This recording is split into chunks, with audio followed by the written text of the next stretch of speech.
Hello friends, welcome to Burman classes. दोस्तों, हमने पिछली कक्षाओं में पढ़ा कोशिका क्या होती है और कोशिका के भाग पढ़े थे और उसके साथ हमने पढ़ा था कुछ रिक्तियां। तो फ्रेंड्स, हम एक बार कोशिका के भाग देखते हैं। हम लोगों ने पढ़ा था, 3 भाग पढ़े थे। SCC यानी अर्ध एकक कोशिका, BCC यानी काय एकक कोशिका और FCC यानी फलक एकक कोशिका, केंद्रीय कोशिका। फ्रेंड्स, हमने इनमें यह भी पढ़ा था कि SCC में हमारा एक परमाणु होता है, यानी हमने प्राप्त किया था कि इसमें एक परमाणु होता है। और BCC में हमने 2 परमाणु पाए थे। एक परमाणु सेंटर में होता है और एक परमाणु 8 कोनों के कणों को मिलाकर एक परमाणु बनता था, यानी इसमें 2 परमाणु थे। और FCC में हमने पाया था कि इसमें 4 परमाणु थे। फ्रेंड्स, आप ये चीज़ नोट कर लें क्योंकि यह आगे डेरिवेशन में आपको बहुत काम आने वाली है। इसके बाद फ्रेंड्स, हमने पढ़ा था कुछ रिक्तियां हमने पढ़ी थी। जैसे हमने एक ही तल पर 3 कण लिए थे और 3 कणों में जो ये मध्य भाग में रिक्त स्थान था, यानी ये जो रिक्त स्थान था इसे हम रिक्तियों के नाम से जानते थे। और फ्रेंड्स, ये जो हमारे डॉट है और इससे जो स्थान घेरा जाता है, यह स्थान हमारा कहलाता है संकुलन क्षमता। और इस घेरे हुए स्थान का, यानी इस पूरे स्थान में घेरे हुए स्थान का हमें प्रतिशत ज्ञात करना है। यही हमारी संकुलन क्षमता होती है। तो फ्रेंड्स, आप यह जरूर नोट कर लें क्योंकि यह अभी डेरिवेशन में बहुत काम आने वाला है।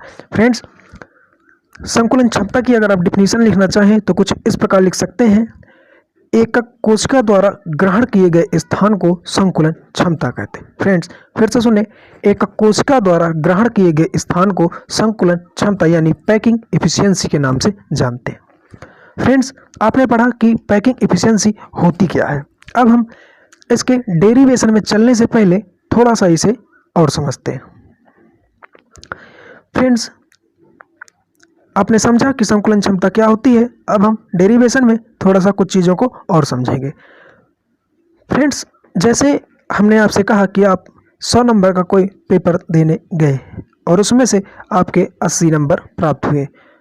और जब आपने 100 में 80 नंबर प्राप्त किया, यानी पेपर 1 था, वह था कितने का? 100 नंबर का। और उसमें कितने नंबर आपने प्राप्त किए? 80 नंबर प्राप्त किए। और उसका अगर हम परसेंटेज निकालें तो हम उसमें 100 का गुणा कर देते हैं और हम प्राप्त करते हैं कि 80% अंक आपने प्राप्त किए। फ्रेंड्स, यह जो नियम है, हमारा संकुलन क्षमता कुछ इसी प्रकार से कार्य करता है।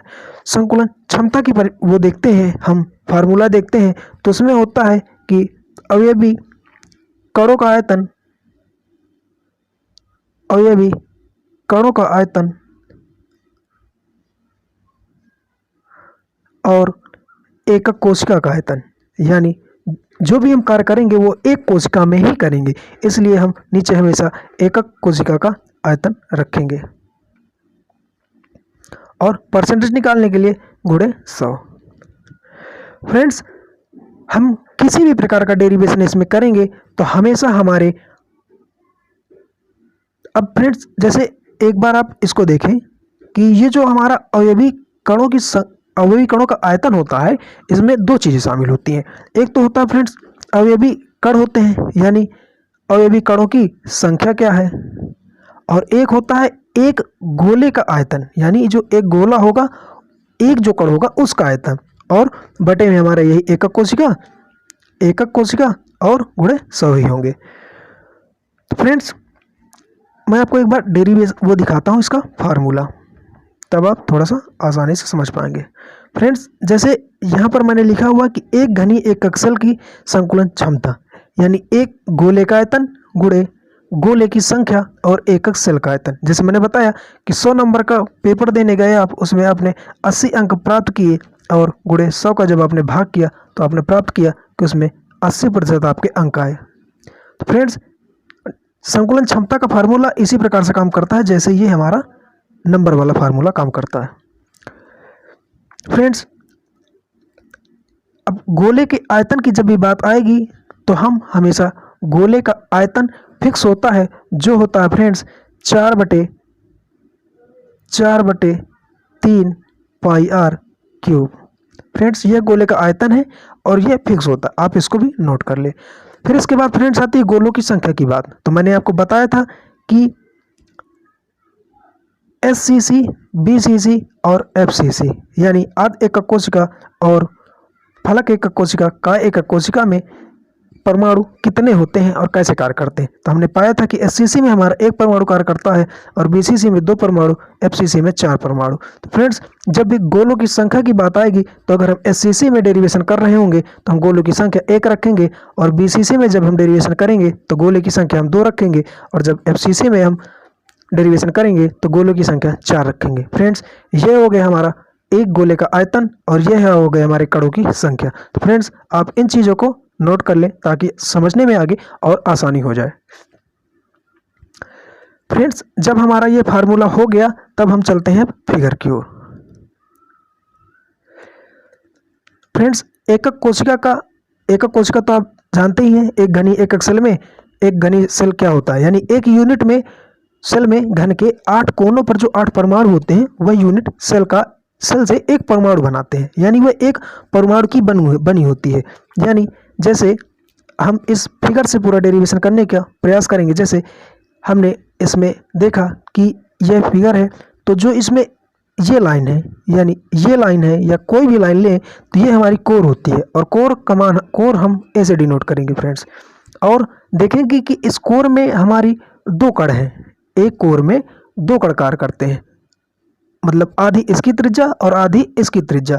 तो फ्रेंड्स आधी इसकी त्रिज्या और आधी इसकी त्रिज्या, तो हम अगर ये पूरी लाइन को हम ऐसे डिनोट करेंगे, तो अगर एक हम मान r के रूप में देना चाहें तो एक त्रिज्या हमारी ये है और एक त्रिज्या हमारी ये है, यानी 2r हमारा a का मान प्राप्त होगा। तो फ्रेंड्स वही हमने यहाँ पे लिखा है कि माना किसी सरल घनी एकक सेल का कोर a है और एकक सेल के किसी कोर पर स्थित गोले या परमाणु आयतन किसी की त्रिज्या r है, तो एक गोले का आयतन, तो गोले का आयतन मैंने आपको ऊपर बताया था कि गोले का आयतन 4/3 πr क्यूब होता है। फ्रेंड्स ये नोट कर लें, चूँकि घन की कोर पर 2 गोले स्पर्श करते हैं, मैंने आपको बताया कि ये जो कोर है इस पे 2 गोले स्पर्श करते हैं एक दूसरे को और इन पे त्रिज्याएं इनकी काम करती हैं। आप जानते हैं कि गोले में अगर कोई भी पूरी भाग निकाला जाता है तो यह हमारा व्यास होता है, और जब सेंटर से एक तरफ की दूरी निकाली जाती है वह हमारी त्रिज्या होती है। तो फ्रेंड्स इस फिगर में हमारी 2 त्रिज्याएं हैं, यानी a का मान 2r है। तो फ्रेंड्स हमने यहाँ पर पाया कि a का मान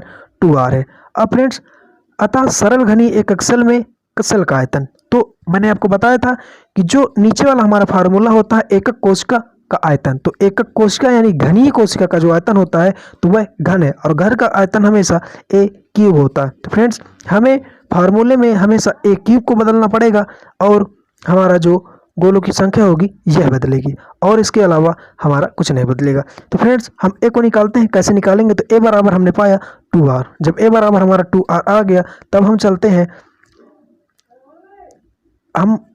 जब हमने पाया कि घन का आयतन a क्यूब है और a की जगह हम r को रखेंगे, यानी फ्रेंड्स r को रखने का मतलब यह है कि जब हम ये नीचे वाला फार्मूला रखेंगे यानी गोले का आयतन, और जब गोले का आयतन रखेंगे तो गोले के आयतन के फार्मूले में r क्यूब होता है, और r क्यूब को काटने के लिए हम नीचे r क्यूब ही बनाते हैं, यानी r बनाने का प्रयास करते हैं, यानी जिससे वो r कट सके और हमारा डेरिवेशन आसान हो सके। तो फ्रेंड्स हमने पाया कि a बराबर हमने 2r पाए, यानी जो हमारी कोर थी a, तो उसमें 2 गोले कार्य कर रहे थे और 2 गोलों में हमने देखा कि एक त्रिज्या ये और एक त्रिज्या ये, यानी 2r। तो a का मान हमारा जो हुआ था वो 2r निकला था।